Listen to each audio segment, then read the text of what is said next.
رايحة أجيب لكم رأي الناس في أكتر كتب بيقروها ويرشحوها قبل معرض الكتاب. اشرح لنا كتاب قريب. ريتش داد بور داد.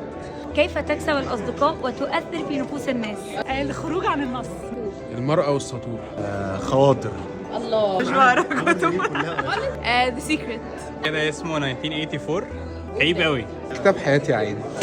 Things of فرانكي بريستو. عايزة قصة ربع جرام عجبني. Women from Venus وManner from Mars. ميامار. بحب ميامار. الليلة الكبيرة. الخروج عن النص. Atomic Habits. جيرل بيفور حلو يعني ميستري وحاجات كده. لا الفيل الازرق كان احلى من الفيلم. ده الكبست. الله. كتاب حياتي يا عين. 1919. حلو. لا انا قريت كتب كتير قوي. أرض زيكولا. والتخلص من التوتر. جروس مايند سيت. تقريش. 48 laws of power. Operating system. Operating system. في حوار مع صديقي الملحد كان حلو. 19 أنا مثقف جدا. 7 هابتس طبعا. كانت ارض زيكولا. واي مان ماري بيتشز.